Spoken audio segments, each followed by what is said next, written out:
So, who should the Governor General be, and how should the Governor General be selected? One of the things that's happened in with the last two Governor Generals is they had quite a public profile. They brought something of a celebrity quality to their positions because people knew who they were before. Adrian Clarkson and Michael Jean had both had popular TV shows.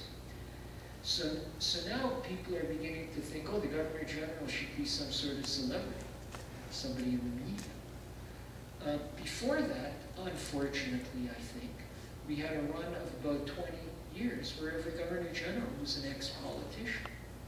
And that's dangerous because it raises the potential, what if this prorogation thing would have come up when Ray Matishan, who'd been Mulroney cabinet minister, or Romeo LeBlanc, who'd been a Chrétien cabinet minister, had been asked, people who said, oh, well, of course they're going to go along with the Prime Minister of the own party, or they're going to go against this Prime Minister of another party.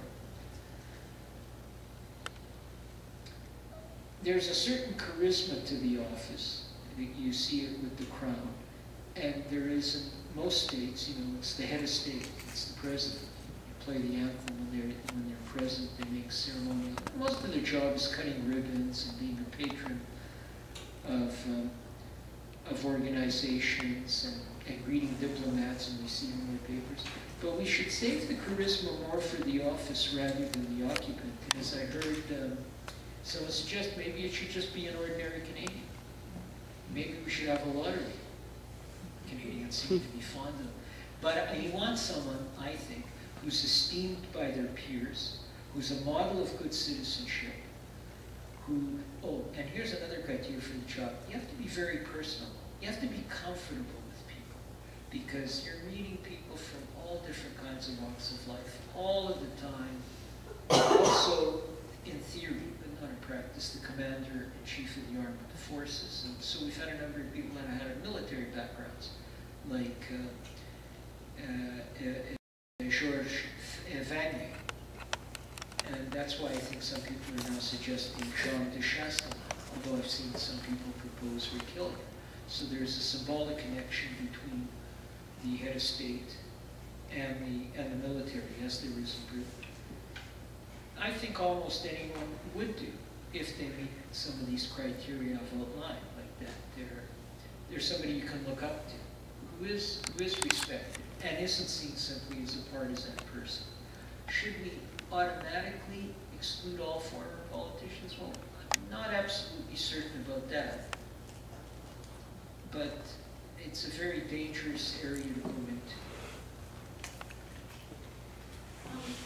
One thing I found very disillusioning over the past year or so has been watching politicians unable to cope with a government which is prepared to abuse conventions and unwritten rules. It just seems like a quagmire, like a washing machine. They just go round and round, but they're disarmed by their own institutions when someone takes the step of undermining, you know, through the back door of the unwritten part. And I remember there used to be this thing where public opinion could speak directly to a policy instrument. And I'm wondering, what happened to royal commissions? Where did they go? Would this be an appropriate way for the Canadian public to articulate some of their outrage about where the government seems to be going without, they don't communicate with us, they don't communicate with our media. So what would be a method for public opinion to be more than just rallies and meetings? How could we communicate directly to policymakers? That's good. I think you've raised two questions. One is about, you know, what if we feel strongly about something? What's the role of public opinion? The second one is royal commissions, which can bring in public opinion, and do, but there are other factors there as well. On the public opinion question, I think the issue goes to this whole question of who controls the MP. And right now, you know, the problem is MPs, the Conservatives know that this prorogation is terribly unpopular. And they know the first one was very contentious, but they won that battle because they had enough people who were outraged at the idea of Stéphane Dion becoming Prime Minister after his party got the lowest vote it ever got in history. They thought, is that what the election was about? So the constraint on public opinion is we seem to be straitjacketed into the party line. Royal Commissions are interesting, and they used to play an important role in policy formation in Canada. And we would look to them to give us guidance for where to go in a contentious area. Yeah, the two most important Royal Commissions of the 20th century, in my opinion, was the Royal Commission known as the Rawa-Surwa Commission on Federal-Provincial Relations in the 1930s. And that Royal Commission, although its recommendations weren't adopted then, and it reported at the end of the 30s, in effect, got adopted after the Second World War because of the things the Second World War created. And it really set the stage for things like equalization payments and the relations we have between the federal and provincial governments, financially. The other very important Royal Commission, I think the second most important one, was the Royal Commission on Bilingualism and Biculturalism. And because of that Royal Commission, Canada is a much more bilingual, its institutions are much more bilingual. And it is more bilingual too. And because of that, and the reaction to that Royal Commission, we ended up getting multiculturalism. Canada was the first country that adopted a multicultural policy. I'm not saying either of those things are good. I have great doubts about both of them. But I'm just, and it also was an impetus to Aboriginal consciousness.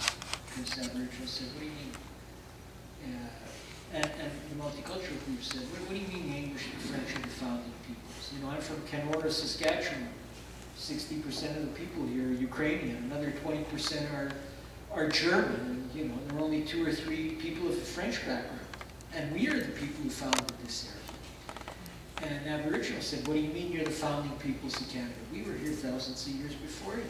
So it did have a reaction. It did have a great impact in terms of our institutions. Look, there's the NDP's got a bill now saying you can't become a Supreme Court justice unless you're bilingual.